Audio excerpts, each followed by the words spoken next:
నమస్తే, నేను Naresh. Welcome to స్వతంత్ర బిగ్ టాక్. హైదరాబాద్లోని ధర్నా చౌక్ చాలా రోజుల తర్వాత దద్దరిల్లింది. బీఆర్ఎస్ పాలనలో విధించిన ఆంక్షలతో బోసిపోయిన ఈ కూడలి ఇండియా కూటమి నాయకుల నిరసనలతో హోరెత్తింది.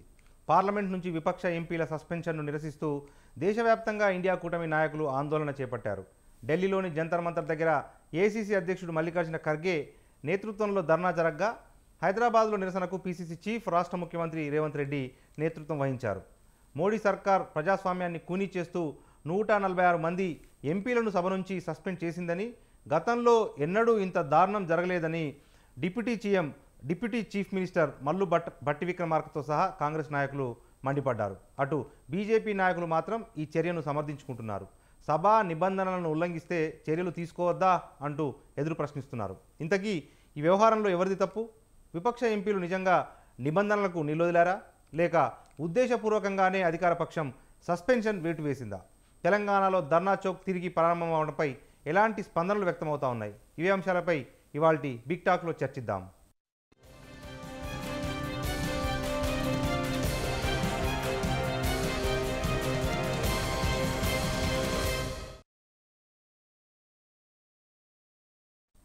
రైట్, ఇదే అంశంపై మనతో చర్చించేందుకు ప్రముఖ రాజకీయ ఆర్థిక విశ్లేషకులు డాక్టర్ అందెసత్యం గారు, వారితో పాటు శంకరుల రవికుమార్ గారు, బీజేపీ రాష్ట్ర అధికార ప్రతినిధి, సిపిఎం సీనియర్ నాయకులు కందారపు మురళి గారు మన లైవ్లో జాయిన్ అవుతున్నారు. వారితో పాటు మరికొద్దిసేపట్లో డాక్టర్ చరణ్ కౌశిక్ యాదవ్ గారు, టీపీసీ రాష్ట్ర ప్రధాన కార్యదర్శి కూడా మనకు లైవ్లో జాయిన్ అవుతారు. మొదట మనం డాక్టర్ అందెసత్యం గారి దగ్గరికి వెళ్దాం.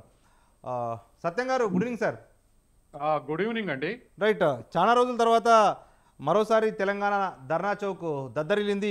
గతంలో ఈ అంటే ఢిల్లీలో జంతర్ మంతర్ లేకపోతే ఇందిరా పార్క్ వద్ద ధర్నా చౌక్ నిరసనలతో హోరెత్తేది. కానీ కొన్ని ఆంక్షల వల్ల ఇంతకాలం ధర్నా చౌక్ బోసిపోయేలా ఉండేది. కానీ తాజాగా కాంగ్రెస్ పార్టీ అధికారంలోకి వచ్చిన తర్వాత ఈరోజు ధర్నా చౌక్లో నిరసన చేపట్టడము, దానికి స్వయంగా రాష్ట్ర అధికార పార్టీ కాంగ్రెసే నేతృత్వం వహించడము, ఈ మొత్తం ఎపిసోడ్ మనం ఏ రకంగా చూడాల్సి ఉంటుంది? పార్లమెంట్ల మీద దాడికి ప్రయత్నం చేసినప్పుడు లేదా పార్లమెంట్లో చొరబడినప్పుడు సేఫ్టీ అండ్ సెక్యూరిటీ చాలా ఇంపార్టెంట్. కాబట్టి ప్రధానమంత్రి కానీ లేదా హోమ్ మినిస్టర్ కానీ ప్రకటన చేయాలని ప్రతిపక్షాలు డిమాండ్ చేసినాయి. అది దరిదాపు ఒక 4-5 ఏళ్ళు కొనసాగింది ఆ డిమాండ్. దానికి అధికార పక్షం రిజెక్ట్ చేసింది, రాలేదు, ఆ ప్రకటన చేయలేదు. దాని మీద పార్లమెంటు సెక్యూరిటీ ఏమిటి, అందులో కొత్తగా కట్టిన పార్లమెంటు భవనంలో ఇటువంటి ల్యాప్సెస్ ఏమిటి, దీనికి కారణాలు ఏమిటి, ప్రకటన చేయాలి ప్రధానమంత్రి స్వయంగా సభకు వచ్చి అనేది ప్రతిపక్షాల డిమాండ్. కాబట్టి ఈ విషయం మీద చర్చ జరిగితే పెద్ద బీజేపీకి డిసడ్వాంటేజ్ కూడా లేదు. ఏ ఏ అంశాల మీద ఎట్లా లోపం జరిగింది అనేటువంటిది, తర్వాత భవిష్యత్తులో జరగకుండా చూస్తాం అనేది ఇది సభ బయట ప్రకటించారు. కానీ లోపల ప్రతిపక్షాలు డిమాండ్ చేసినందుకు అందుకు యాక్సెప్ట్ చేయాలి అధికార పక్షం. దాంతో ప్రతిపక్షాలన్నీ ధర్నా చేశాయి. దరిదాపు పార్లమెంట్ ప్రొసీడింగ్స్ రోజు డిమాండ్ చేయటం, తర్వాత రోజు అది చెప్పేంత వరకు అడ్డం తగలటం, దీంతో ప్రతిపక్ష పార్టీ సభ్యులు దరిదాపు 146 మందిని బహిష్కరించారు. బహిష్కరించినప్పుడు ఇది ఇంకొక టర్న్ తీసుకుంది. బహిష్కరించిన తర్వాత మళ్ళీ అనేకమైనటువంటి ముఖ్యమైనటువంటి సవరణలు ఆమోదించారు. అందులో చాలా ఇంపార్టెంట్ ఉన్నటువంటి పీనల్ కోడ్ ఇటువంటి సవరణలన్నీ కూడా ఆమోదించజేసుకున్నారు. వాటి మీద అసలు పెద్ద డిబేట్ అవసరం, సవరించినటువంటి వాటి మీద పెద్ద డిబేట్ అవసరం. కాబట్టి వీళ్ళని బహిష్కరించి వాటిని ఆమోదించుకోవటంతో ఈ క్రైసిస్ ఇంకా మేధావుల్లో నలుగుతా ఉంది. సవరించిన చట్టాలు చాలా డేంజరస్గా ఉన్నాయి, వన్ సైడెడ్గా ఉన్నాయి, డెమోక్రటిక్గా రేపు స్వేచ్ఛగా వ్యవహరించడం కష్టం. కాబట్టి ఇటువంటి వాటి మీద చర్చ జరగకుండా ఆమోదించుకున్నారు.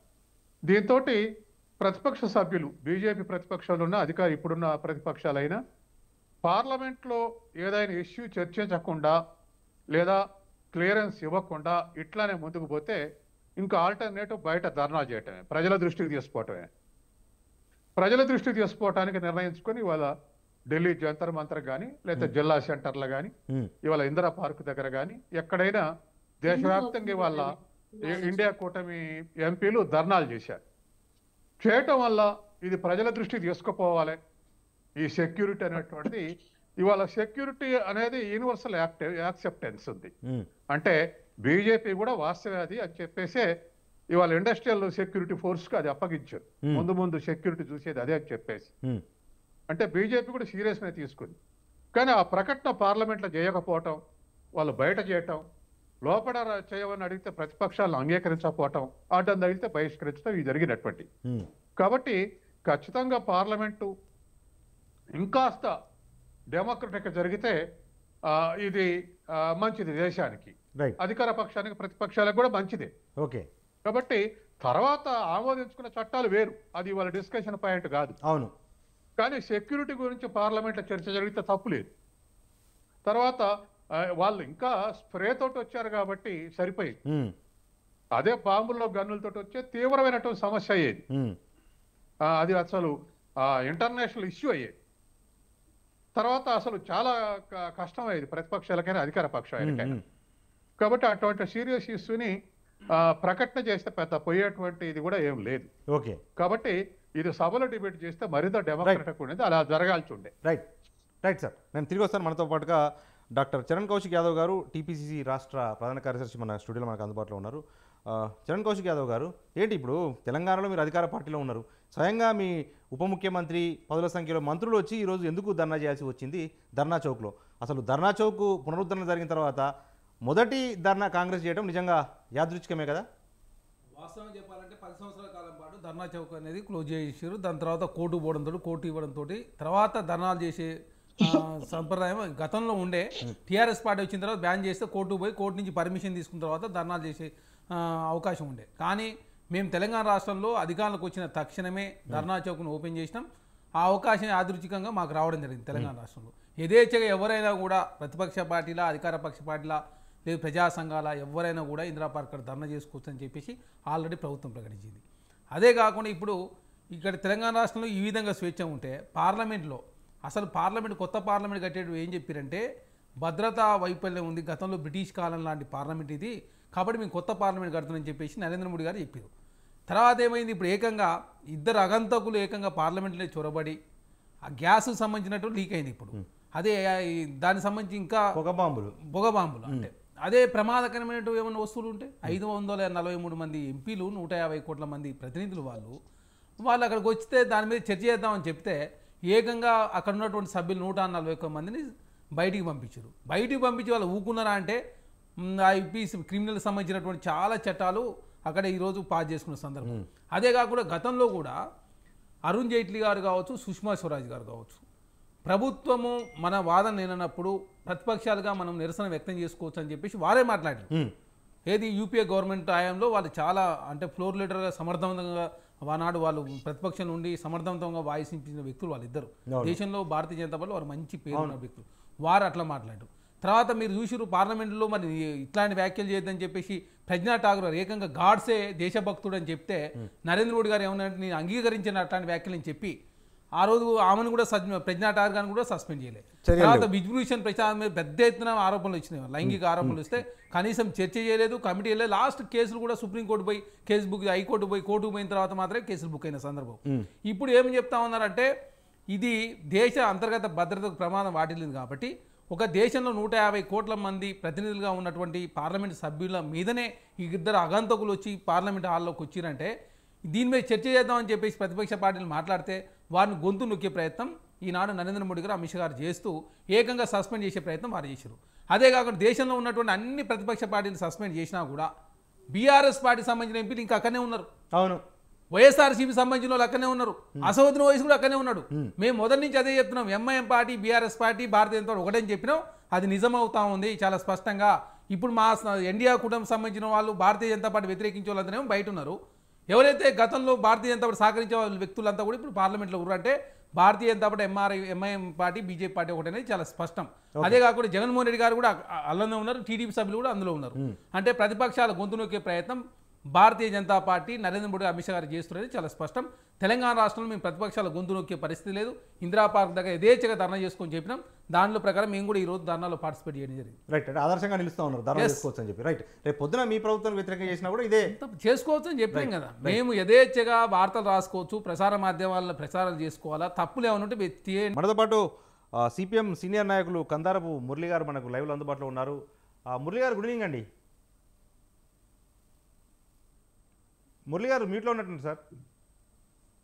లేదు రైట్ సార్, ఏంటి ఇప్పుడు పార్లమెంటుకు సంబంధించి విపక్ష ఎంపీలను సస్పెండ్ చేశారు అని చెప్పి ఈరోజు ఇండియా కూటమి పార్టీలు అన్ని ధర్నా చేశాయి. అదంతా బాగానే ఉంది, కానీ పార్లమెంట్ సమావేశాలు నిన్న నిరవధిక వాయిదా పడ్డాయి. వాయిదా పడ్డ తర్వాత ఈ నిరసనకు దిగటం వెనుక ఆంతర్యం ఏంటి అంటే ఏం చెప్తారు?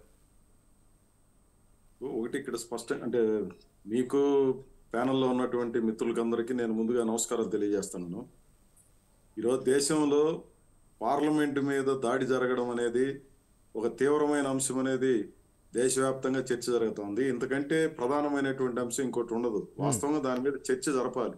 దురదృష్టం ఏంటంటే ఇంత మునుపు మిత్రులు చెప్పినట్టుగా పార్లమెంటు జరిగేటప్పుడు పార్లమెంటు లోపల కాకుండా బయట ప్రకటనలు చేయడం అనేది ఒక బాధ్యతారాహిత్యమైనటువంటి ఒక పరాకాష్ఠకు చేరినటువంటి ఘటన.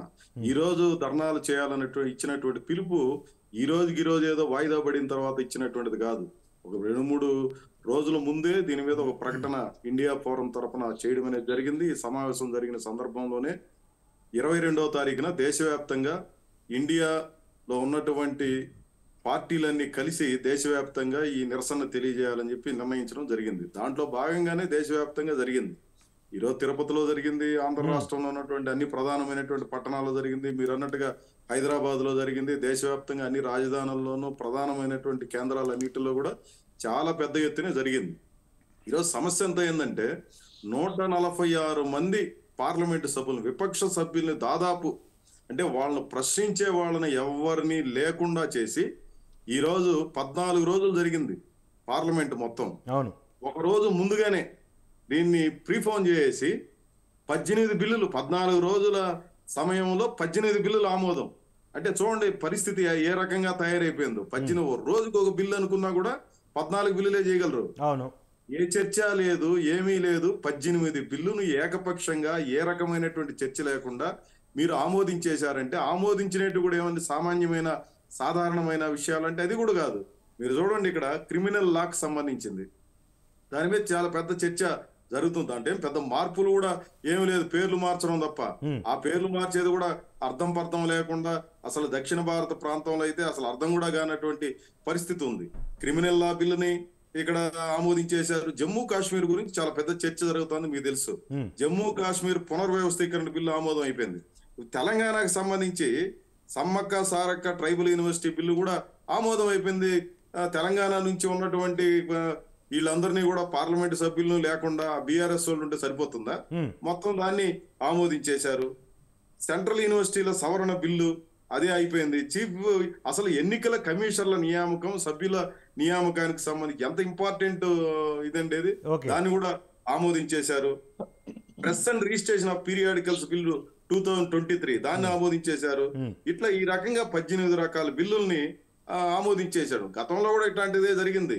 పెద్ద నోట్ల రద్దుకు సంబంధించి కానీ, వ్యవసాయ బిల్లులు చర్చ సందర్భంలో కానీ, కార్మిక చట్టాల సంస్కరణల సందర్భంగా కానీ, పౌరసత్వ చట్ట సవరణల విషయంలో కానీ, ఇట్లాంటివన్నీ కూడా మనకు చాలా స్పష్టంగా తెలిసేది అంటే చాలా అన్డెమోక్రటిక్ గా ఈ కేంద్ర ప్రభుత్వం వ్యవహరిస్తా ఉందని స్పష్టంగా కనిపిస్తా ఉంది. దురదృష్టం ఏంటంటే ఈరోజు ఇంత అన్డెమోక్రటిక్ గా అన్యాయమైనటువంటి పద్ధతిలో నడుస్తున్న సమయంలో ఫెడరల్ వ్యవస్థని, ఫెడరల్ సిస్టమ్ని ధ్వంసం చేసే పద్ధతిలో జరుగుతున్నటువంటి దాంట్లో ముఖ్యంగా ప్రాంతీయ పార్టీలకు తీర నష్టం కలిగించేటువంటి ప్రక్రియ అమలవుతోంది. గవర్నర్ల వ్యవస్థ ద్వారా ప్రజాస్వామ్యాన్ని అపహాస్యం చేస్తోందనే దానికి మనం వేరే చర్చ కూడా ఏం అవసరం లేదు. ఈరోజు కేరళలో ముఖ్యమంత్రి నిన్న మాట్లాడాడు. కేరళ ముఖ్యమంత్రి గారు చెప్పింది ఏమంటే అక్కడ ఉన్నటువంటి గవర్నర్ ఏ రకంగా అపహాస్యం చేస్తున్నారని చెప్పి. తమిళనాడులో అదే రకమైనటువంటి పరిస్థితి ఉంది. మీరు ప్రతిపక్ష పాలిత రాష్ట్రాలన్నిటిలో కూడా గవర్నర్ల యొక్క వ్యవహార శైలి ఏ రకంగా ఉందనేది మనం చూస్తున్నాం. కేరళ రాష్ట్రంలో అసెంబ్లీ ఆమోదించినట్టు అన్ని కూడా తిరస్కరణ చేయడమే కాకుండా కోర్టు జోక్యం చేసుకొని ఆమోదించోనంటే అది ఆమోదించకుండా రాష్ట్రపతికి పంపిస్తానని చెప్పి పంపించడం అంటే సిస్టమ్ అనే కొలాప్స్ చేయడానికి గవర్నర్లు కేంద్రం ద్వారా చేస్తున్నటువంటి ప్రయత్నం. ఫెడరల్ సిస్టమ్ ను ధ్వంసం చేసే ప్రక్రియ జరుగుతుంటే ప్రాంతీయ పార్టీలకి ప్రాతినిధ్యం వహిస్తున్నటువంటి ప్రాంతీయ పార్టీలుగా ఉన్నటువంటి వైసీపీ కావచ్చు, తెలుగుదేశం కావచ్చు, లేదా బీఆర్ఎస్ కూడా ఏం అంత జాతీయ పార్టీ ఏం కాదు, వాళ్ళు తెలంగాణకి పరిమితమైనటువంటి పార్టీనే.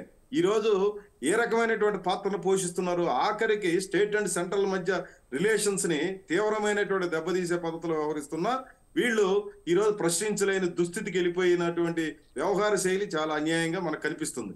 ఇట్లాంటి అనేకం మనం చూడొచ్చు. ఈ రోజు పోర్టల్ న్యూస్ క్లిక్ పైన దాడి, ప్రబీర్ పుర్కాయస్తా ఎడిటర్ గా ఉన్నటువంటి ఈ దీన్ని ఎంత అన్యాయమైనటువంటి పద్ధతిలో ఉపా చట్టం పెట్టేసి ఆ ఎడిటర్ మీద హెచ్ఆర్ ఉన్నటువంటి అమిత్ మీద వాళ్ళు కేసులు పెట్టేసి పంపించేయడమే కాకుండా ఆ అకౌంట్స్ అన్నిటిని కూడా చైనా నుంచి ఎక్కడి నుంచో డబ్బులు వస్తున్నాయని చెప్పారు, వాటిని నిరూపించలేకపోయారు.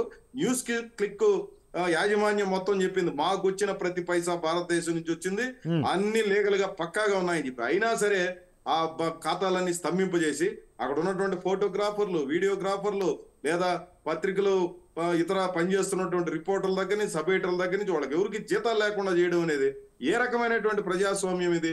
ఇట్లాంటి ఒకటి కాదు, రెండు కాదు. ఎకనమిస్ట్ పత్రిక చాలా స్పష్టంగా చెప్పింది ఫిబ్రవరిలో, భారత ప్రజాస్వామ్యంలోని ఒక్కొక్క స్తంభాన్ని కూలగొట్టేస్తున్నారు. అదే మనకు క్లియర్ కట్ గా కనిపిస్తుంది. ప్రెస్ అండ్ రిలేషన్స్ బిల్లుని వాళ్ళు దాన్ని ఆమోదించినటువంటి తీరు చూస్తే ఏ మాత్రం ప్రజాస్వామ్య ప్రక్రియకి కనీసమైనటువంటి విలువలు ఇచ్చినటువంటి పరిస్థితి లేకుండా ప్రతిపక్షాన్ని గొంతు నొక్కి ఈరోజు చేస్తున్నటువంటి ఈ ధోరణి చాలా ప్రమాదకరమైంది. దీన్ని మనం ప్రశ్నించాల్సినటువంటి అవసరం, దాంట్లో ఏం సందేహం లేదు. ఈ రోజు జరిగింది 100% కరెక్ట్ అని నేను భావిస్తున్నాను. రైట్. మనతో పాటు బీజేపీ రాష్ట్ర అధికార ప్రతినిధి శంకరవల్ల రవికుమార్ గారు ఉన్నారు. రవికుమార్ గారు, గుడ్ ఈవినింగ్ అండి. గుడ్ ఈవినింగ్ నరేష్ గారు. రైట్. రవికుమార్ గారు, మీరు విపక్షంలో ఉన్న ప్రాంతాల్లో ప్రజాస్వామ్యం కావాలి, అసెంబ్లీలో మాకు సమయం కావాలి అని చెప్పి బీజేపీ నేతలు, ఎమ్మెల్యేలు కోరుతారు. కానీ పార్లమెంట్లో ఏకపక్షంగా 140కి పైగా విపక్ష ఎంపీలను సస్పెండ్ చేసి బిల్లులను పాస్ చేసుకోవటము ఏ రకమైన ప్రజాస్వామ్యం అనేది ఒక ప్రశ్న ఉత్పన్నం అవుతా ఉంది. ఏం చెప్తారు? ముందుగా ప్రేక్షకులకు అందరికీ నమస్తే, తోటి ప్యానలిస్టులకు అందరికీ కూడా నమస్తే. అయితే చాలా మంచి విషయాలు చెప్పారు చరణ్ కౌశిక్ గారు కూడా కాంగ్రెస్ పార్టీ తరఫున. ముందుగా ఆయనకు కృతజ్ఞతలు చెప్తున్నాను. ధర్నా చౌక్ ను ఓపెన్ చేశారు. ధర్నా చౌక్ ను ఓపెన్ చేసి వాళ్ళే మొట్టమొదటి ధర్నాను అక్కడ నుంచి ప్రారంభించి అక్కడ నుంచి ధర్నా ఎలా చేయాలని చూపించారు. ఇదే విధంగా రేపు పొద్దున ప్రతిపక్షాలు చేయబోయే ధర్నాలన్నిటి కూడా ఇదే విధంగా సహకరించాలని చెప్పేసి కోరుతున్నా. ఈ రోజు హైదరాబాద్ సిటీ మొత్తం ఎంత ట్రాఫిక్ జామ్ అయింది, ప్రజలు ఎంత ఇబ్బందులు పడుతున్నారు, ఎట్లా తిట్టుకుంటున్నారు అనే విషయాన్ని ప్రజలు అంటే ప్రభుత్వం వాళ్ళు గమనించకపోవడం నిజంగా వాళ్ళకు వదిలేస్తున్నాము. గత వారం 10 రోజుల నుంచి ఇప్పుడు ఈ గవర్నమెంట్ వచ్చినప్పటి నుంచి హైదరాబాద్ లో ఉన్నటువంటి ప్రజల కష్టాలు, వాహనదారుల కష్టాలు అసలు పట్టించుకోవట్లేదు. అక్కడ అధికారులు ఎవరు పట్టించుకోవట్లేదు. వీటన్నిటికి తోడు ఇప్పుడు ధర్నాకి దిగారు. సరే, మంచిది, మంచి పద్ధతి, ఓకే, నో ప్రాబ్లం, మీరు దిగారు. ఇంకో విషయం కూడా చెప్తున్నాను, మిమ్మల్ని ఎవరిని కూడా ఇక్కడ కానీ లేకపోతే కేంద్రంలో కానీ పార్లమెంట్ జరుగుతున్నటువంటి పార్లమెంట్ ఆవరణలో కానీ పార్లమెంట్ ఆవరణలో ఉన్నటువంటి మహాత్మా గాంధీ విగ్రహం ముందు కానీ ఎవరిని కూడా మోడీ గారు నిరోధించలేదు. ధర్నా చేయవద్దు అని చెప్పేసి ఎవరిని నిరోధించలేదు, ఎవరిని కట్టడి చేయలేదు. మీరు మంచిగా హాయిగా కూర్చున్నసేపు కూర్చొని మీరు డ్రామాలు ఆడుకోవచ్చు, నాటకాలు వేసుకోవచ్చు, ధర్నాలు చేసుకోవచ్చు, మోకరీ చేసుకోవచ్చు, మిమిక్రీ చేసుకోవచ్చు, మీ ఇష్టం వచ్చినట్టు ఆటాడుకోవచ్చు. ఎవరిని కూడా మోడీ గారు కాదనలేదే. మీలాగా మేమేమి ఎవరిని కూడా రిస్ట్రిక్షన్స్ ఎక్కడ పెట్టలేదే. ధర్నాలు చేసుకుంటున్నారు కదా. చేసుకుంటున్నప్పుడు ఏకంగా పార్లమెంట్ నుంచి సస్పెండ్ చేశారు కదా, అది ప్రధాన సమస్య. ఎక్కడ నేను అదే ధర్నాలు మీరు చేసుకోండి, కానీ ఎక్కడ ధర్నాలు చేయాలి? మీకు ధర్నా చౌక్ ఏమైనా బంద్ ఉందా? పార్లమెంట్ అవర్ లో ఏమైనా బంద్ పెట్టిరా? మహాత్మా గాంధీ విగ్రహం ముందు ధర్నా చేద్దాం ఏమైనా రిస్ట్రిక్షన్స్ పెట్టిరా? మీరు పోయి వెల్లులో మీరు ధర్నా చేస్తా అంటే పార్లమెంట్ లోపల ఇప్పుడు మన మురళి గారు చాలా మంచి విషయం చెప్పారు. చర్చ జరగలేదు, చర్చ జరగట్లేదు, చర్చ జరగనీయకుండా చూస్తున్నారు. చర్చ చేయడానికి సిద్ధంగా ఉన్నాం. చర్చ చేయడానికి సిద్ధంగా ఉంటే మీరు అసందర్భంగా ఉన్నటువంటి వేరే విషయాలపైన చర్చ జరగాలని చెప్పేసి ఈ ముఖ్యమైన బిల్లుల విషయంలో చర్చ జరగనీయకుండా మీరే పార్లమెంట్ ని స్తంభించారు కదా. మీరు పార్లమెంట్ ను స్తంభింపజేసి ఏది ముఖ్యమైన బిల్లుల పైన చర్చ జరగకుండా మీరే చూస్తున్నారు కదా. మీరు చూస్తూ మా పైన అంటే ఎట్లా? నేను ఇంకో విషయం కూడా చెప్తున్నాను. మన కమ్యూనిస్ట్ మిత్రులు మురళి గారు కమ్యూనిస్ట్ మిత్రులు ఇంకొంతమంది ఎంపీలు పార్లమెంట్ ఉంటే బాగుండు కాంగ్రెస్ వాళ్ళ స్థానంలో. ఎందుకంటే కొంచెం చర్చ అర్థవంతంగా జరిగేది, కొంచెం మంచిగా విషయాలన్నీ కూడా ప్రజలకందరికీ కూడా అర్థమయ్యేవి. నిజంగా మేము కూడా చర్చ జరిగింటే బాగుండు. ఈ 3 బిల్లులు ఏవైతే ఉన్నాయో, భారత నాగరిక సురక్ష బిల్లు కావచ్చు, న్యాయ సంహిత కావచ్చు, సాక్షి బిల్లు కావచ్చు, ఈ 3 బిల్లుల పట్ల ప్రజలకు ఇంకా కొన్ని విషయాలు తెలియాల్సింది. అసలు వీటిలో ఏం మార్పులు చేశారు, ఎందుకు మార్పు చేశాము, ఎందుకు ఈ కలోనియల్ మార్కులు ఏదైతే ఉన్నాయో ఈ యొక్క చట్టాలపైన 1860, 1872 ఈ చట్టాలు ఐపీసీ, సిఆర్పిసి అండ్ ఈ 3 చట్టాలు ఏదైతే వాటన్నిటిని ఎందుకు మార్చాల్సి వచ్చింది అనేది స్పష్టంగా ప్రజలందరికీ కూడా అర్థమయ్యేది. అది ఎప్పుడు అర్థమయ్యేది? ప్రతిపక్షాల వాళ్ళు ప్రశ్నలు వేస్తే దానికి పక్షంలో ఉన్న వాళ్ళు అది దానిపైన ఆన్సర్స్ ఇస్తూ వివరణ ఇస్తూ ఉంటే ప్రజలకు ఇంకా బాగా అర్థమయ్యేది, ఇంకా బాగా వెళ్ళేది. మేము కూడా ఒకందుకు చింతిస్తున్నాం. ఎందుకంటే మేము చేసినటువంటి ఇంత పెద్ద మంచి పని, ఈ 3 బిల్లులు తీసుకురావడం అనేది చాలా మంచి నిర్ణయం, మంచి పని. ఇది ప్రజలకు తెలియకుండా పోయిందే. పార్లమెంట్ లో ఎటువంటి చర్చ జరగకుండా, ఎటువంటి చర్చకు అవకాశాలు లేకుండా వీళ్ళు ధర్నాలు చేసి అడ్డం పడి ఈ యొక్క బిల్లుల్ని ఆమోదింపజేసినట్టు చేశారు కదంటే మేము కూడా బాధపడుతున్నాం. ఇది ప్రజాస్వామ్యంలో ఇది కరెక్ట్ కాదని మాకు కూడా తెలుసు. ఇప్పుడు ఈ చర్చ జరగకుండా అడ్డం పడితే ఎవరు? ప్రశ్న ఇది ఉత్పన్నం అవుతుంది. అడ్డం పడితే ప్రతిపక్షాలా కాదా, లేకపోతే బీజేపీ ఎంపీలు వచ్చేసి ఏమైనా అడ్డం పడ్డారా, దీనిపైన చర్చ జరగకూడదని చెప్పేసి ఏమైనా అడ్డుకున్నారా? మీరే కదా అడ్డుకున్నది. ఇప్పుడు మీరు దేశంలో మంచి జరగాలని అనుకుంటే మీరు చర్చ జరగాలని అనుకుంటారు. దేశంలో సంస్కరణలు తీసుకొని వస్తే దానిపైన మీరు చర్చ జరగాలని కోరుకోవాలి. అంతేగాని మీరు ఉపరాష్ట్రపతి, ఆయన రాజ్యసభ చైర్మన్, ఆయనని మోకరి చేస్తూ నాటకాలు ఆడుతూ అసలు ఏంటని కొంచెమైనా అసలు రాహుల్ గాంధీకి అపరిపక్వత, అసలు గంభీరత్వం లేదు. ఆయన కొంచెమైనా హుందాగా వ్యవహరించరు. చిన్నపిల్లల్లాగా ఏదో స్కూల్లో నాటకాలు వేస్తుంటే వీడియోలు తీస్తున్నట్టు నిల్చొని వీడియోలు తీస్తా ఉన్నాడు. అటువంటి ఇది ఏం చెప్తాం? మిగతా ఎంపీలు వాళ్ళందరూ ఏ వయసులో పెద్దవాళ్ళు ఉన్నట్టు మిగతా ఎంపీలు వాళ్ళు కూడా నవ్వుతూ ఏదో వెక్కిరింతలు చేసుకుంటూ ఏంటంటే అది అర్థం కాదు. పార్లమెంట్ లోపలికి వచ్చి కూర్చొని చర్చించవచ్చు కదా, మీరు ప్రశ్నలు సంధించవచ్చు కదా, ప్రశ్నలు వేస్తే కదా పక్షం నుంచి మేము ఎటువంటి ఆన్సర్ ఇస్తామనేది మీరు వినేది, అట్లాగే దేశ ప్రజలందరూ కూడా వినేది. అవకాశం ఇవ్వలే కదా, అరే దాని గురించి చర్చ చేయలే కదా. చర్చకు అవకాశం ఇస్తే ఆ చర్చ పెడితే కదా ముదిగాలు, చర్చ పెట్టకుండా మొత్తం సస్పెండ్ చేసారు వెకిలి చేస్తున్నాడు. ఎక్కడ వెకిలి చేసినాండి? అవగాహన లేకుండా మాట్లాడదు. రవికుమార్ గారు అంటే ప్రధాన సమస్య, రవికుమార్ గారు వాళ్ళు నిరసన తెలిపారా, సస్పెండ్ చేశారనే అంశాన్ని పక్కన పెడితే 2001 అప్పుడు పార్లమెంట్ మీద దాడి జరిగితే నరేంద్ర మోడీ గారి కంటే సీనియర్లైన అద్వానీ గారు హోంమంత్రిగా ఉన్నారు, ఆయన ప్రకటన చేశారు. వాజ్పేయి గారు ప్రధానిగా ఉన్నారు, ఆయన ప్రకటన చేశారు. కానీ సభలో ప్రకటన చేయకుండా సభ వెలుపల మాట్లాడటము ఏమి సంస్కృతి? సభలో ఒక ప్రకటన చేస్తే ఆ ప్రకటనకు అనుగుణంగా చర్చ జరిగేది కదా. చర్చకు ఆస్కారం ఇవ్వకుండానే మీరు వేరే చర్చలు పెట్టడం వల్లే ఈ రభస ప్రారంభమైంది అనేది ఒక ప్రధాన ఆరోపణ విపక్ష కూటమి నుంచి. నరేష్ గారు, ఈ దేశంలో ఎంతో స్వాతంత్రం ఉంది, వాక్ స్వాతంత్రం ఉంది, ధర్నాలు చేసుకునే హక్కు ఇక్కడ ఉంది. అందుకే రైతు ధర్నాలు జరిగినాయి, రకరకాల ధర్నాలు జరిగినాయి. ఎక్కడ కూడా ఎటువంటి ఒత్తిడి లేకుండా, ఎటువంటి సెపరేషన్ లేకుండా ఈ ధర్నాలనే ప్రజాస్వామ్యయుతంగా జరిగినాయి. ప్రజాస్వామ్యయుతంగా జరిగినంత వరకు బాగానే ఉండింది, ఎక్కడ కూడా అడ్డుకోలేదు. ఇప్పుడు ఈ పార్లమెంట్ లో ఎవరైతే దాడి చేశారు, మీరు దాడి అంటున్నారు సరే, పార్లమెంట్ లో అనుమతి లేకుండా ఎవరైతే ప్రవేశించి అక్కడ ఏదైతే రక్కస్ క్రియేట్ చేయడానికి ప్రయత్నం చేశారో వాళ్ళు ఎవరు, ఏ స్టూడెంట్, ఏ పార్టీకి సంబంధించిన వాళ్ళు అనేది విచారణలో తెలుస్తుంది. మేము ఇప్పుడే మాట్లాడేది మాకు తెలుసు, అది క్లియర్ గా ఉంది, అర్థమవుతుంది ఎవరనేది. ఏ పార్టీ సానుభూతి పరులు, ఏ పార్టీకి సంబంధించిన యువ విభాగం వాళ్ళు అనేది క్లియర్ గా తెలుసు. బట్ ఇప్పుడే ఎందుకు, అది సబ్జుడేజ్ ఉంది కాబట్టి ఇప్పుడే మాట్లాడేందుకు, రేపు పొద్దున ఇంకా నిజాలు తెలుస్తాయి. తెలిసిన తర్వాత మీకే అర్థమవుతుంది. అరే దానిపైన పార్లమెంట్ లో చర్చ జరిగింటే మీకు అర్థం చూపించినట్టు అయ్యేది కథ. మీకు నేను కూడా అదే అనుకున్నా, నేను కూడా వ్యక్తిగతంగా అదే అనుకున్నా, చర్చ జరిగింటే బాగుండి, అసలు వీళ్ళు ఎవరు, ఎటువంటి మోటోతో వీళ్ళు పార్లమెంట్ లో అట్లా ఎందుకు ఎంటర్ అనేది తెలిస్తే బాగుండని నేను కూడా అనుకున్నా వ్యక్తిగతంగా. కానీ అక్కడ వేరే ఇంపార్టెంట్ వర్క్స్ ఉండినాయి కాబట్టి ఆ ఇంపార్టెంట్ బిజినెస్ ని ఫాలో అయ్యారు. చైర్మన్ గారు కావచ్చు, స్పీకర్ గారు కావచ్చు. దానిపైన మీరు చర్చించి దాని తర్వాత ఇంకొక 1 day 2 days ఎక్స్టెన్షన్ అడిగేది ఉండే దీనిపైన చర్చ జరగడానికి.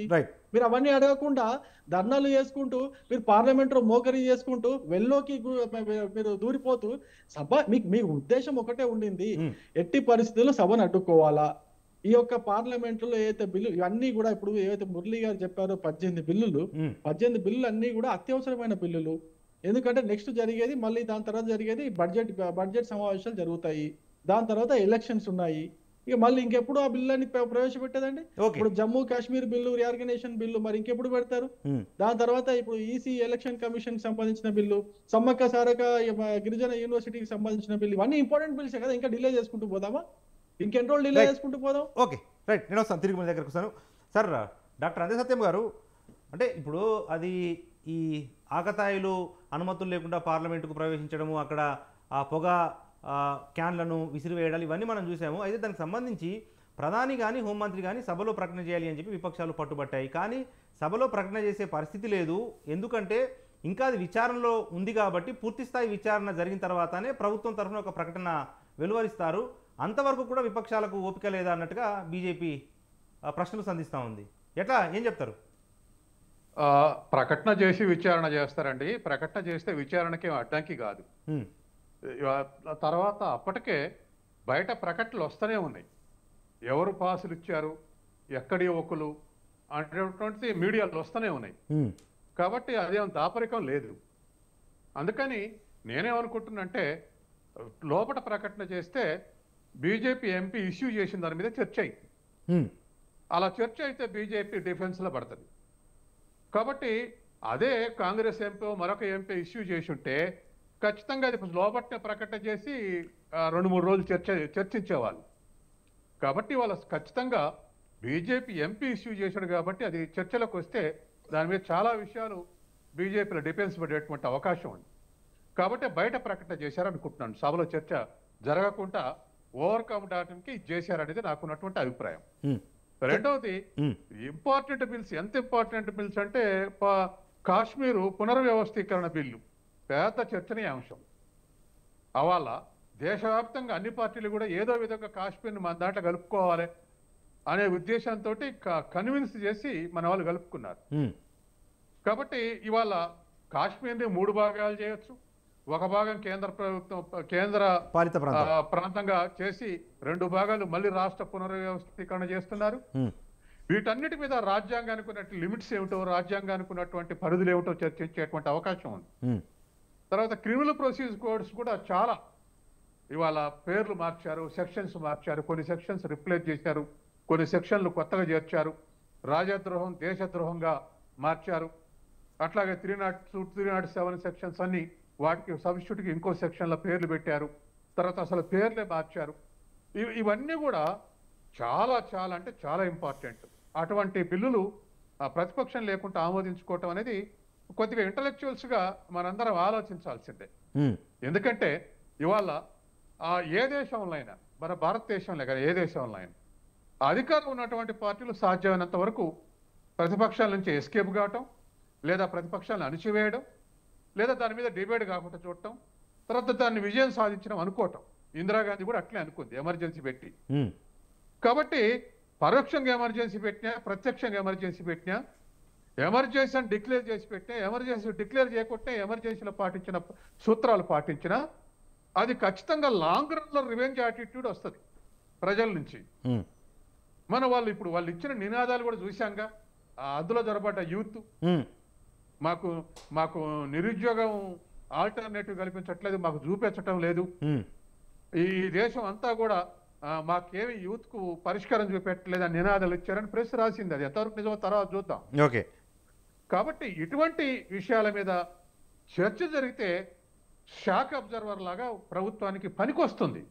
స్వల్పకాలంలో ఏ రాష్ట్ర ప్రభుత్వం అయినా, ఏ కేంద్ర ప్రభుత్వం అయినా భలే తప్పించుకున్నాం, భలే అవకాశం లేకుండా చేశాం, భలే డిబేట్ లేకుండా చేశాం, వచ్చే మాట్లాడే వాళ్ళని హక్కులు మాట్లాడకుండా చేశామని సక్సెస్ అయినాం అనుకుంటారు.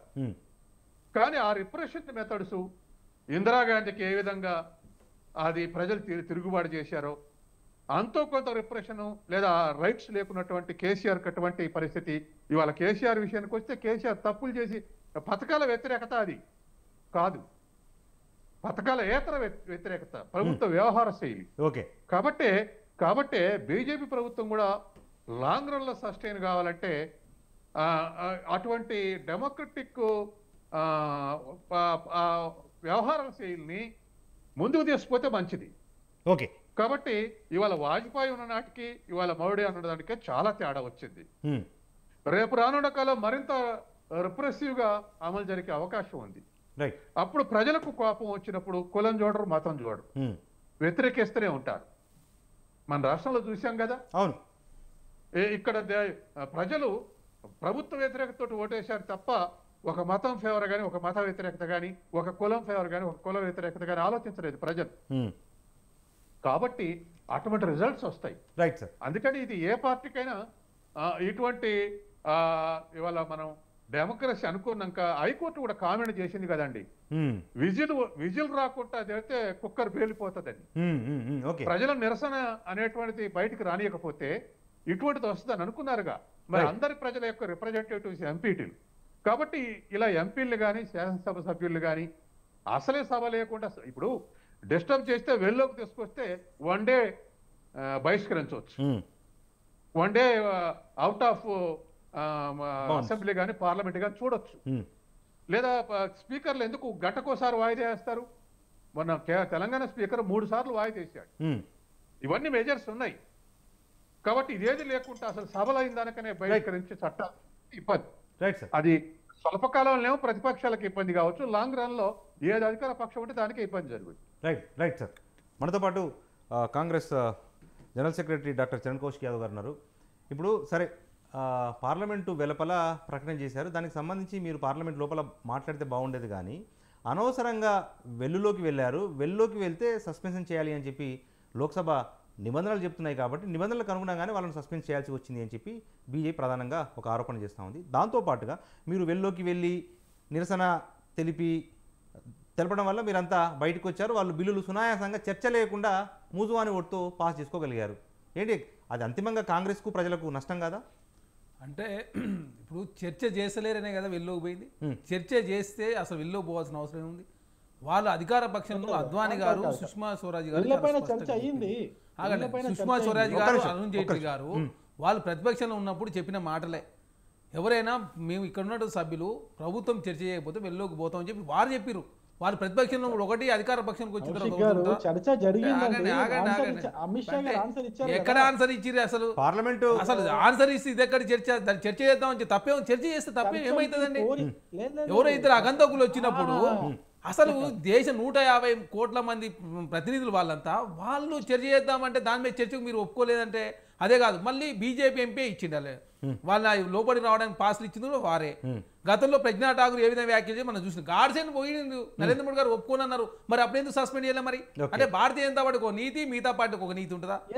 అంటే ఫెడరల్ వ్యవస్థని మీరు మొత్తం ధ్వంసం చేసే ప్రయత్నం చేస్తా ఉంది. చర్చ జరగొద్దని చెప్పి కోరుకుంటా ఉన్నారు. చట్టాలు అసలు నిర్బంధాలు ఉండాలని చెప్పేసి భారతీయ జనతా పార్టీ కోరుకుంటుంది.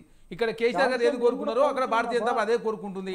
అదే కాకుండా ఇప్పుడు ఎంపీలకే స్వేచ్ఛ లేనప్పుడు, ఎంపీలకే మాట్లాడే అవకాశం లేనప్పుడు ఇక దేశ సాధారణ ప్రజలు ఉంటుందా? ఇక అంటే సాధారణ ప్రజలు మాట్లాడొద్దు, ఎంపీలు ఎవరు మాట్లాడద్దు అని చెప్పేసి భారతీయ జనతా పార్టీ కోరుకుంటా ఉంది. అదే కాకుండా ఇప్పుడు బిల్లులు లేసు 18 బిల్లులు, చాలా పెద్ద బిల్లులు తెచ్చినప్పుడు చర్చ అసలు ఎలక్షన్ సంబంధించినటువంటి స్పెషల్ అటాచ్మెంట్ బాడీ ఉన్నటువంటి దాంట్లో పెద్ద ఎత్తున ఇంతకుముందు విరుద్ధంగా ఇప్పుడు చట్టం చేసిరు. ఆ చట్టం మీద చర్చ జరగాలి కదా. ఒక్కొక్కరు ఒపీనియన్ చెప్తారు, దాంట్లో ఏమన్నా సవరణలు చేసే అవకాశం ఉంటుంది. అని పెద్ద పెద్ద బిల్లులు తీసుకొచ్చి మీరు సవరణ చేసుకొని మీ ఇష్టం వచ్చిన బిల్లు పాచుకుంది. ఇంకా ఎందుకు ప్రతిపక్షం? మరి ఆ బిల్లు కూడా ఇంకో 19వ బిల్లు పెట్టేసి ప్రతిపక్షాలు ఉండేది చెప్పి ఒక బిల్లు తీసుకొచ్చి చట్టం చేస్తే అయిపోతుంది కదా. మరి పార్లమెంట్ అంటే సరిపోయింది, పార్లమెంట్కి ప్రతిపక్షం రావద్దని చెప్పేసి అయిపోతుంది. చర్చ చేయం మేము అధికార పక్షం మాకు అవకాశం ఇచ్చినాడు, మేము ప్రతిపక్షాలు ఉండదు చెప్పి ఒక చట్టం చేస్తే ఇక అయిపోతుంది. ఎందుకు డిస్కషన్ ఎందుకు అనవసరంగా?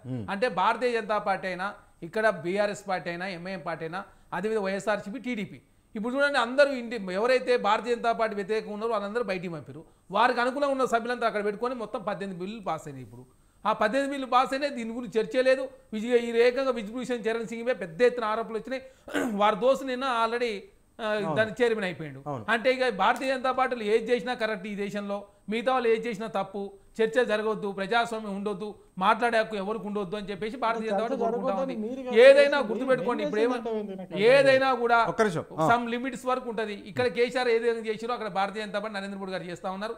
ప్రజలు ఎలక్షన్ కూడా చాలా దగ్గరలో ఉన్నాయి. ఎందుకంటే ఫిబ్రవరిలో ఎలక్షన్ పోతాయని చెప్పేసి వారు ప్రయత్నం చేస్తూ ఉన్నారు కాబట్టి తొందర బిల్లులు పాస్ చేసుకుంటా ఉన్నారు. జనవరి 27కు అయోధ్య ఓపెనింగ్ ఉంది కాబట్టి ఆ సెంటిమెంట్ చూపించేసి దేశవ్యాప్తంగా మరోసారి 3వ సారి అధికారం అని చెప్పేసి భారతీయ జనతా పార్టీ కోరుకుంటా ఉంది. వారు డెవలప్మెంట్ మీద ఎప్పుడు ఎలక్షన్లు వచ్చినా డెవలప్మెంట్ మీద పోయి ఎలక్షన్లు అడుగుతలేరు. ఎంతసేపు దేశంలో ఏదో సెంటిమెంట్ రెచ్చగొట్టుడు, జమ్మూ కాశ్మీర్నో లేకపోతే పుల్వామానో బాలాకోట్నో బూచిగా చూపించుడు, ఎలక్షన్లో ఓట్లు వేయించుకొని మరో 3వ సారి అధికారం రావాలని చెప్పి కోరుకుంటా ఉన్నారు. ప్రజలు విద్యులు కాబట్టి ఆల్రెడీ తెలంగాణ రాష్ట్రంలో కూడా 2 సార్లు వచ్చిన తర్వాత 3సారి కేసీఆర్ గారిని ఇంటికి పంపించారు. 10 సంవత్సరాల కాలం పాటు నరేంద్ర మోడీ గారు చేసిన అభివృద్ధి గురించి కూడా ప్రజలందరూ తెలుసు. దేశంలో ఏ విధంగా నిర్బంధాలన్నీ కొనసాగుతున్నాయి కాబట్టి ప్రజలందరూ చూస్తూ ఉన్నారు. ఎందుకంటే దేశంలో ఉన్నటువంటి ప్రతిపక్ష పార్టీలన్నీ బయట ఉన్నాయి. భారతీయ జనతా పార్టీ ఒక లోపల నుండి బిల్లులు పాస్ చేసుకుంటే మరి దేశంలో ఇంకెక్కడి అంతర్గత ప్రజాస్వామ్యం లేదు, దేశంలో స్వేచ్ఛ లేదనేది చాలా స్పష్టంగా కనపడతా ఉంది. కాబట్టి రేపు జరగబోయే ఎలక్షన్లో ప్రజలంతా కూడా చూస్తున్నారు. ఇది అంటే 10 సంవత్సరాల కాలం బట్టి నరేంద్ర మోడీ చేసినటువంటి డెవలప్మెంట్ మీద. కాబట్టి ప్రజలంతా చూసేసి ఈసారి వచ్చే ఎలక్షన్లో భారతీయ జనతా పార్టీ బుద్ధి చెప్తారని చెప్పేసి మేము భావిస్తాం. రైట్. కందారం మురళి గారు, నరేష్ గారు, ఒక నిమిషం నరేష్ గారు చెప్పండి. నేను ఒక పాయింట్ ఆయనకి ఒక్క నిమిషం, జస్ట్ 30 seconds. ఓకే. ఆయన ప్రజ్ఞా సింగ్ ఠాకూర్ విషయం తీస్తున్నారు, గాడ్సేని పోడిన దాని విషయం గురించి మాట్లాడుతున్నారు. దాని తర్వాత ఇంకోటి ఏదో చెప్పారు ఆయన, ఈ 2 విషయాలు కొంచెం అధిక, అంటే 3వ విషయం చర్చ జరగట్లేదు అంటున్నారు. ముందు ప్రజ్ఞా సింగ్ ఠాకూర్ విషయం మాట్లాడినప్పుడు దాని గురించి పూర్తిగా తెలిస్తే మాట్లాడమని చెప్పండి, లేకపోతే దాని గురించి చర్చిస్తామంటారా చర్చించమని చెప్పండి ఫస్ట్. 2వ విషయం,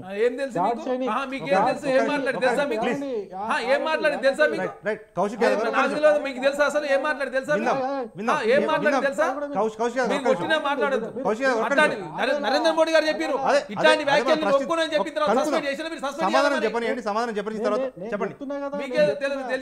ఓకే సార్, అది డిఫరెంట్ చర్చ. మనం మాకేదో తెలియదు మాట్లాడుతున్నాం, మీరు ఏం మాట్లాడి తెలియకుండా ఒకే మాట్లాడతారు.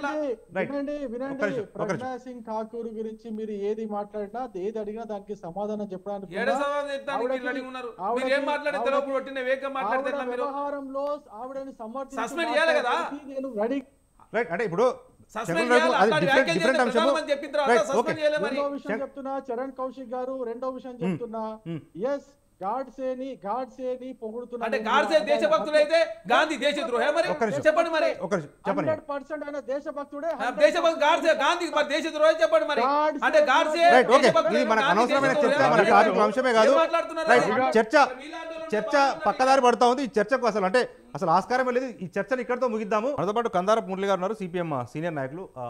మురళి గారు, అంటే ఇప్పుడు 2001లో కూడా పార్లమెంట్లో దాడి జరిగినప్పుడు నిజంగా పార్లమెంటు లోపల నాటి ప్రధాని కానీ హోంమంత్రి కానీ ప్రకటన చేశారా, పార్లమెంటు బయట ప్రకటన చేశారా, విచారణ పూర్తయిన తర్వాత ప్రకటన చేశారా, అసలు నిజంగా నిబంధనలు ఏం చెప్తా ఉన్నాయి, ప్రొసీజర్స్ కానీ ఆనవాయితీ కానీ ఏ రకంగా ఉన్నాయి, ఈ ప్రభుత్వం ఏం చేసి ఉంటే బాగుండేది? నరేష్ గారు, ఇక్కడ ఒక విషయాన్ని స్పష్టంగా దృష్టిలో పెట్టుకోవాల్సింది ఏమంటే, చట్టసభలు జరిగేటప్పుడు బయట ప్రకటనలు చేయకూడదనే నిబంధనలో చాలా స్పష్టంగా ఉంది. దానికి భిన్నమైనటువంటి పద్ధతిలో ఇది ఇప్పుడు సంబంధించిన వ్యవహారం కాదు. అనేక సందర్భాల్లో కాంగ్రెస్ అధికారంలో ఉండేటప్పుడు కావచ్చు, ఎన్డీఏ అధికారంలో ఉండేటప్పుడు కావచ్చు, యునైటెడ్ ఫ్రంట్ ఉన్న రోజుల్లో కావచ్చు, రాష్ట్రాల్లోనైనా ఎక్కడైనప్పటికీ అసెంబ్లీ జరుగుతుండేటప్పుడు ఆ రాష్ట్ర పరిధిలో విషయాలని అసెంబ్లీలో కాకుండా బయట ప్రకటన చేయకూడదు అనేది అనేక సందర్భాల్లో మనం వింటున్నాం. పార్లమెంటు కూడా దానికి ఏమి భిన్నమైందేం కాదు. పార్లమెంట్లో ప్రకటన చేయడం అనేది న్యాయమైంది. దాని మీద చర్చ జరుగుతోంది. 28 రాజకీయ పార్టీలు సమిష్టిగా అడుగుతున్నాయి. ఒకరిద్దరు కాదు కదా, ఒక పార్టీయో లేకపోతే ఏదో ఒక చిన్న సమస్య కాదు. దేశ అత్యున్నతమైనటువంటి విధానపరమైనటువంటి నిర్ణయాలు చేసేటువంటి పార్లమెంటు మీద దాడి అనేది ఏదో సాధారణమైన విషయం లాగా చూడడానికి అవకాశం. ఇంతకుముందు సత్యం గారు చాలా స్పష్టంగా చెప్పారు. రాష్ట్ర దేశ భద్రతకు సంబంధించిన ఒక ప్రధానమైనటువంటి సమస్య వచ్చినప్పుడు ప్రకటన చేయడం న్యాయమైంది. విచారణ అనేది ఇంకా విచారణ మొత్తం చేసిన తర్వాత పార్లమెంట్కి మీరు చెప్పేది ఏముంది? పార్లమెంట్ జరుగుతోంది, బీజేపీ ఎంపీ ఆయన అనుమతితో వాళ్ళు వచ్చున్నారు. ఏ కారణం చేత ప్రాథమికమైనటువంటి సమాచారాన్ని, ఎఫ్ఐఆర్ ఫస్ట్ ఇన్ఫర్మేషన్ రిపోర్ట్ ని పార్లమెంట్కి తెలియజేయాల్సినటువంటి బాధ్యత హోంమంత్రి మీద, ప్రధానమంత్రి మీద ఉంది.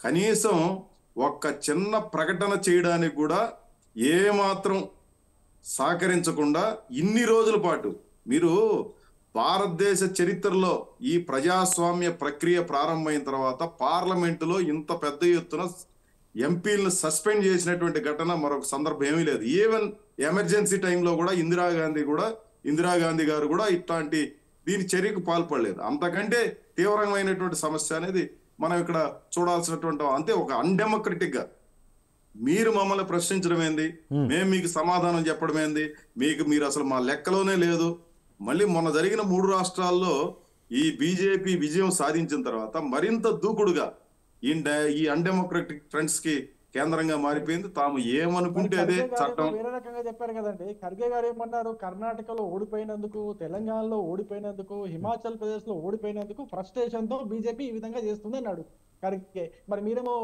మీరు దానికి ఖర్గే గారు ఎక్కడన్నారండి? ఆ మాట ఎక్కడన్నారు? మీరు ఎక్కడెక్కడో తీసుకొచ్చి ఇక్కడ చెప్తే ఎట్లా? ఖర్గే గారు ఎక్కడన్నారు? ఆ మాట ఎక్కడన్నారు? ఒక నిమిషం చరణ్ గారు, ఒక్క నిమిషం మిత్రమా, రవికుమార్ గారు ఒక్క నిమిషం ఆగండి. రవికుమార్ గారు ఒక్క నిమిషం ఆగండి. రైట్, ఎక్కడన్నారు ఒకసారి చెప్తే ఆ మాట ఎక్కడన్నారో చెప్తే మేము క్రాస్ చెక్ చేస్తాము. ఎక్కడెక్కడ ఇష్యూ తీసుకొచ్చి మన డిబేట్ లో చెప్తే మేము సమాధానం చెప్పుకోవడానికి సమయం సరిపోదు. ఒక్క నిమిషం ఆగండి. మీరు మురళి గారు మీరు పూర్తి చేయండి ప్లీజ్. ఇప్పుడు మన మిత్రుడు ప్రతిదానికి ఎక్కువ స్పందిస్తున్నాడు. నేను సిపిఎం పార్టీ తరఫున మాట్లాడుతున్నా. మల్లికార్జున ఖార్గే నాకేం నాయకుడు కాదు, నేనేం కాంగ్రెస్ పార్టీ నాయకుడు కాదు. ఇక్కడ కనీసం మీరు విచక్షణతో ఆలోచించండి. మన దురదృష్టం ఎట్లా తయారైపోయిందంటే, గాంధీ మహాత్ముడిని చంపినటువంటి గాడ్సేని నేను దేశభక్తుడు అని చెప్పి మాట్లాడేంత దౌర్భాగ్యకరమైన స్థితిలో ఒక డిబేట్ లో ఇలాంటి వాళ్ళతో కూర్చునే దౌర్భాగ్యకరమైన రవికుమార్ గారు ఆగండి. రవికుమార్ గారు అది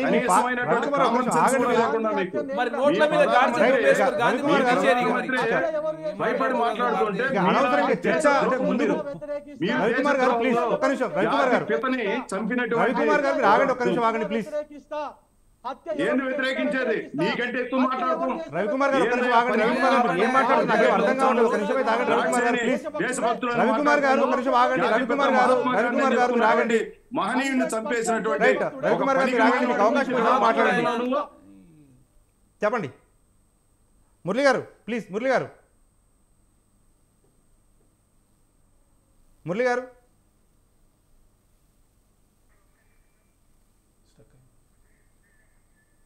గారు వినిపిస్తుందా నా వాయిస్? రైట్, అంతే సత్యం గారు. మీరు మాట్లాడతారు ఏంటి? మీరు మాట్లాడేది మీరు దేశద్రోహులు. మీరు దేశాన్ని అదానికి అంబానికి కట్టబెట్టిన వాళ్ళు. మీరు ప్రశ్నించడానికి వీలు లేకుండా చేస్తారు. మీరు రోజు ఏదో దాన్ని అడ్డం పెట్టుకుని ఈ దేశంలో లాభపడాలని చూస్తున్నటువంటి వాళ్ళు మీరు. మీకు కనీసమైన కామన్ సెన్స్ ఉందా? మీకు ఇంతసేపు ప్రజాస్వామ్యం గురించి మాట్లాడుతూ అక్కడ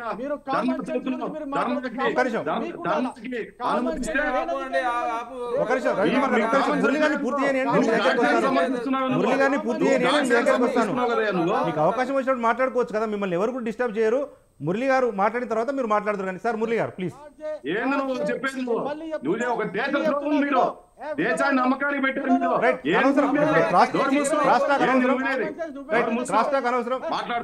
మురళి గారు ఒక్క నిమిషం. సార్ మురళి గారు ఆగండి. రవికుమార్ గారు ఒక్క నిమిషం.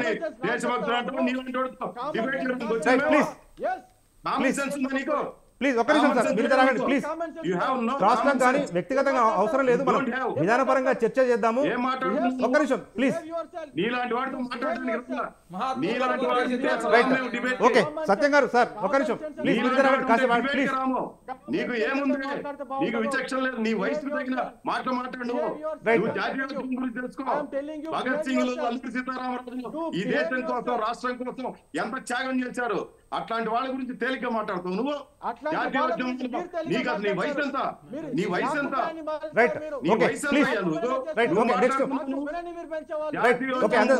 అర్హత మీకుందా?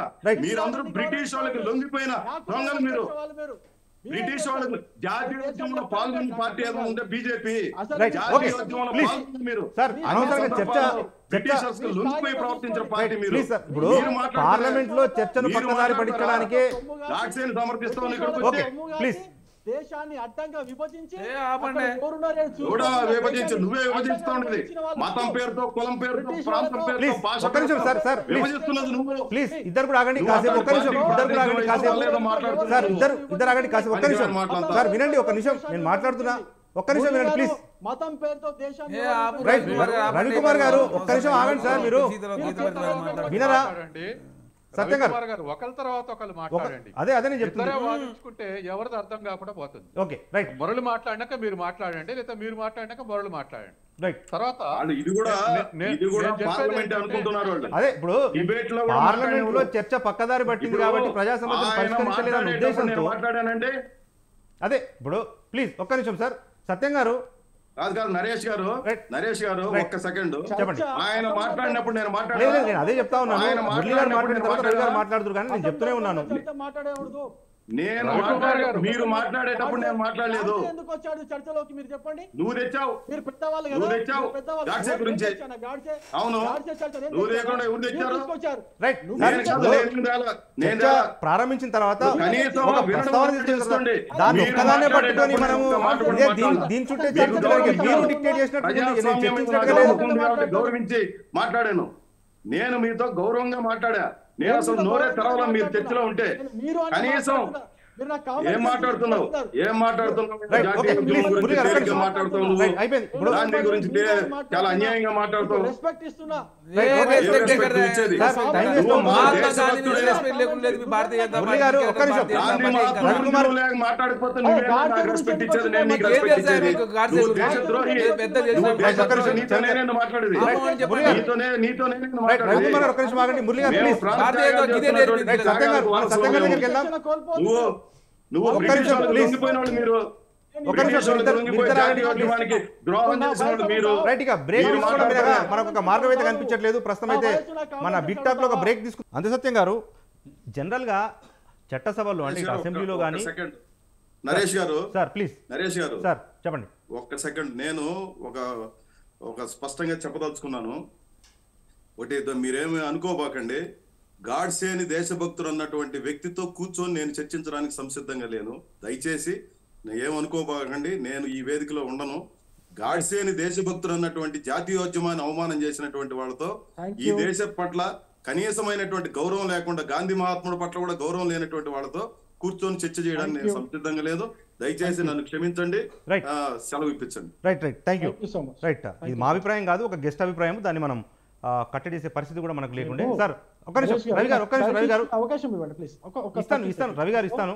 ఒక 30 seconds. ఓకే, చెప్పండి ప్లీజ్. నేనేమన్నానంటే ఈ దేశంలో అక్బర్ దేశభక్తుడే, బాబర్ దేశభక్తుడే, ఆఖరికి టిప్పు సుల్తాన్ కూడా దేశభక్తుడే. అరే గాడ్సే గారు దేశభక్తుడు అన్నాడు, కానీ ఆయన చేసిన హత్యను నేను కూడా వ్యతిరేకిస్తున్నాను అన్నాను. గాడ్సే గురించి సందర్భం వచ్చి మాట్లాడారు కాబట్టి ఎస్ గాడ్సే దేశభక్తుడే. ఆయన ఓకే చేసిన హత్యను ఓకే సార్, ఇక వేస్ట్, ఇక చర్చించడం వేస్ట్ దాని గురించి. సత్యం గారు ఒక్క నిమిషం. ఓకే, మీ అభిప్రాయం మీరు చెప్పారు. 30 seconds అయిపోయి నేను తిరిగి మీ దగ్గరికి వస్తాను. సత్యం గారి దగ్గరికి వెళ్దాం, తర్వాత నేను మీ దగ్గరికి వస్తాను. సత్యం గారు, జనరల్గా చట్టసభలో అంటే అటు అసెంబ్లీలో కానీ లోక్సభలో కానీ ఇతర రాష్ట్రాల్లో కానీ ఎప్పుడైనా స్టాండ్ స్టిల్ అంటే విపక్ష సభ్యుల ఆందోళన వల్ల సభ నడుపుకోలేని పరిస్థితి ఉంటే ఇంతకుముందు మీరు చెప్పినట్టుగా పదే వాయిదాలు వేస్తారు.